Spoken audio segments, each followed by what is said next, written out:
Hello. I haven't made a video in a while, but I felt like now would be the time to do so. I just started reading a really interesting and frightening book. I have to take it in small doses because it's almost a bit prophetic in the aspect that many of the things that happen in this book happened a long time ago, but we are now seeing the fruits of its very patient labors today. It's called The Authoritarians. So, if it's any consolation, this stuff has been going on since the mid-1800s. And then it was codified with the election of Wilson and Roosevelt.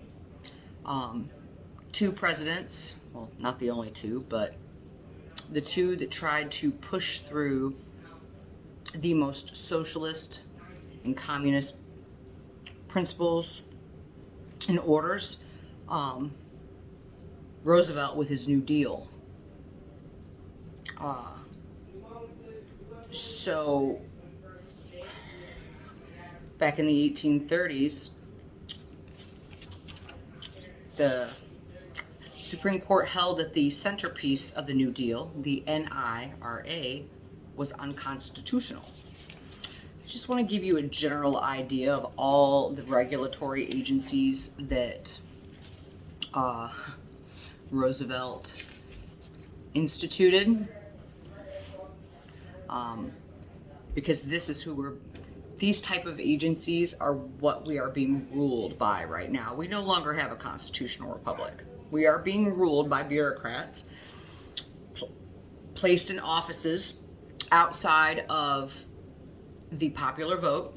We do not vote for these people, but these are the people that make policies, enforce regulations, create regulations, and so forth. So I just want you to have a general idea of what this looks like. So here's some of them. And then we're going to go to this page.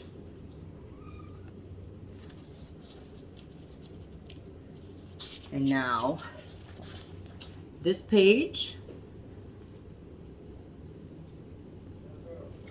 and this page.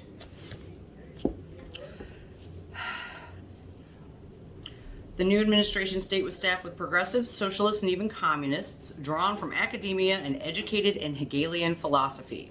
If you need to know more about Hegelian philosophy, I might recommend going over to James Lindsay's channel, New Discourses. I'll put the link in the description below.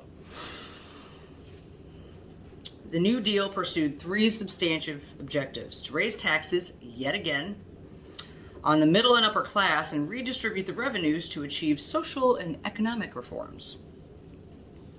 The New Deal did alter fundamentally the relationship between the government and the private sector, such that from the New Deal forward, the federal government has influenced to a greater or lesser degree almost every important economic decision made by private business. Let me read that again. Federal government has influenced to a greater or lesser degree almost every important economic decision made by private businesses. Sound familiar? Sounds a lot like what's going on today, doesn't it? So, like I said, the Supreme Court held that the centerpiece was unconstitutional. The government argued that the extraordinary circumstances of the Great Depression justified Congress's NIRA delegations to the executive, inviting a judicially created emergency exception to the Constitution. Anybody thinking what I'm thinking? The pandemic, right? Because they're completely using this to infringe upon our constitutional rights. Make no mistake, that's exactly what's going on. Extraordinary conditions, Chief Justice Hughes said, do not create or enlarge constitutional power. It's really a shame that we don't have a Supreme Court today with some balls.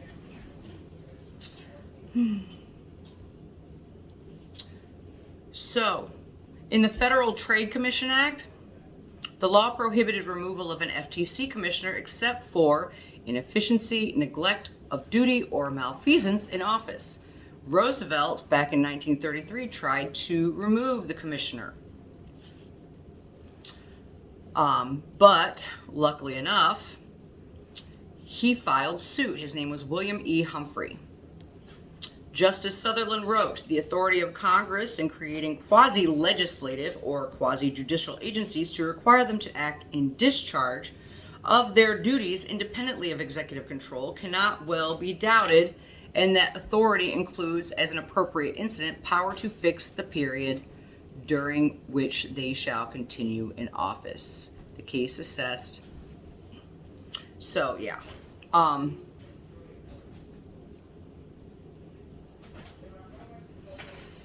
It goes on to further say that the 78-year-old Brandis, visibly agitated, sent this oral message. This is the end of this business of centralization. And I want you to go back and tell the president that we're not going to let this government centralize everything. It's come to an end. The president has been living in a fool's paradise. 3 decisions handed down by a unanimous court, he added, meant that everything the administration has been doing must be stopped. Redrafting of existing and pending legislation would be necessary. As for the young men who you call them together and you tell them to get out of Washington, tell them to go home, back to the states, that is where they must do their work. Wouldn't it be nice to have a Supreme Court that actually upheld our constitutional rights? When I say that this book is frightening, and I'm not even halfway through it yet. But to say that it is frightening is an understatement, because these people are still here. So I'm probably going to make myself very unpopular right now, which is fine. But this last election, I'm channeling my inner Megan McGlover. I love you, lady. I love you. For those of you that genuinely voted for Biden, this is not for you. I don't understand exactly why you would do such a thing, but this message is not for you. This message is for all of those that voted against Trump. Now, please keep in mind, I am not a MAGA hat wearing, la la la la la. I did not want to vote for the man. I really didn't. I didn't like being put in that position. But this message is for those that voted against him and not for him.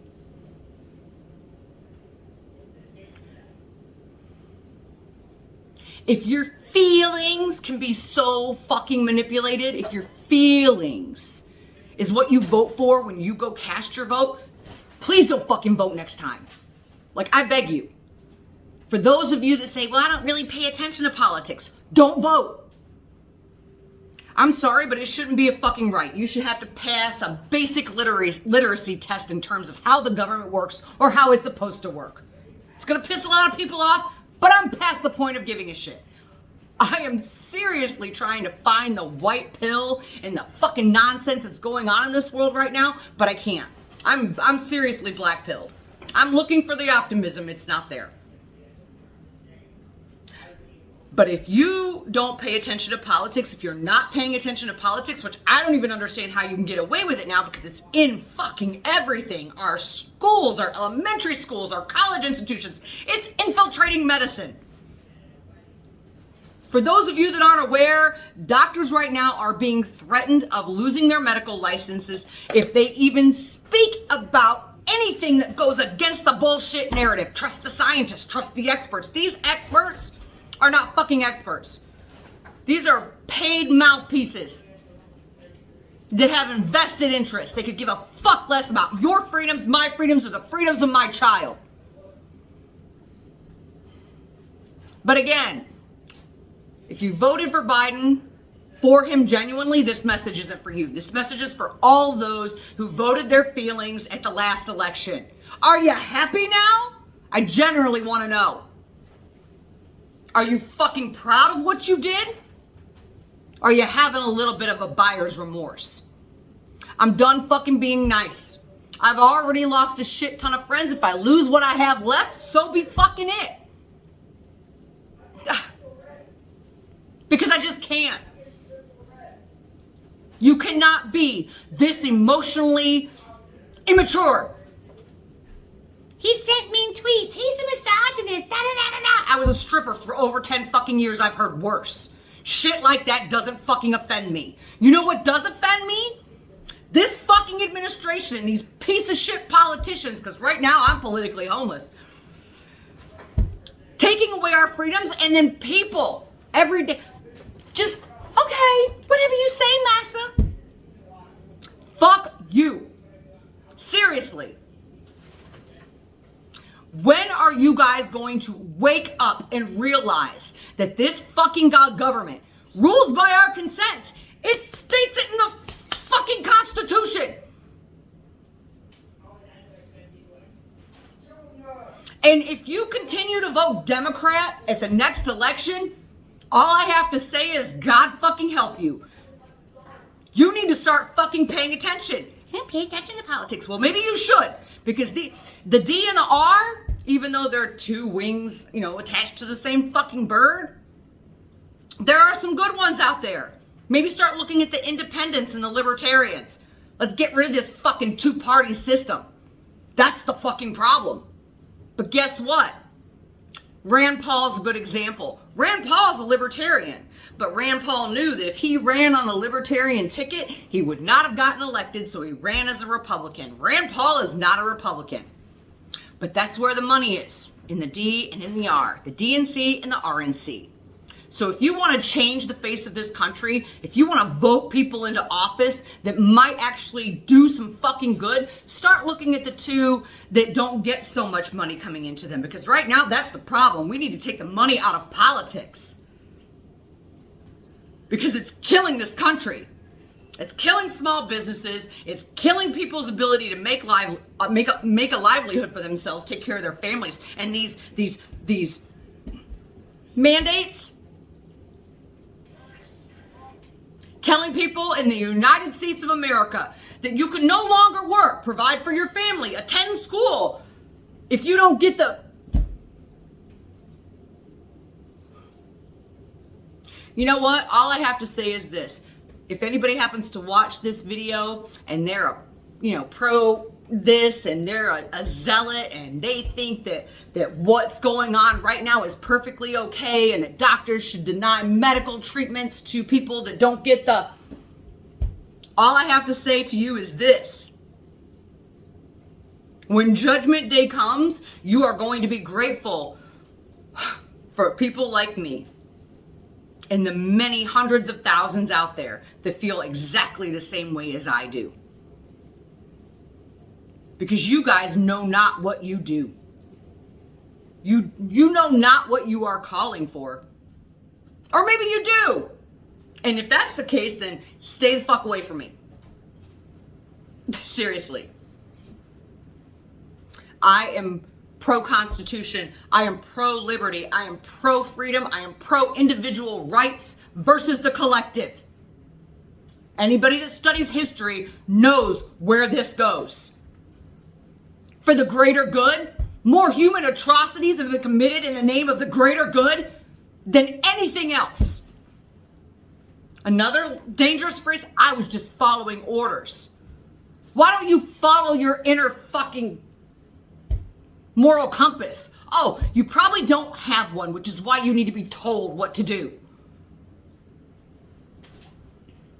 But again, this video is probably not going to gain me a lot of popularity, but I've got no fucks. I've got no more fucks to give. I really don't. I'm fucking pissed off. I'm fucking angry. Don't come at me and I don't pay attention to politics. Again, if you don't vote. If you go to the voting booth and you're so emotionally immature that you have to vote your feelings because he sent mean tweets, don't fucking vote. Because the future of this country, the future that my child is going to inherit, and I'm sure some of your grandchildren or children are going to inherit, are contingent upon you fucking paying attention. That's all I got. Bye.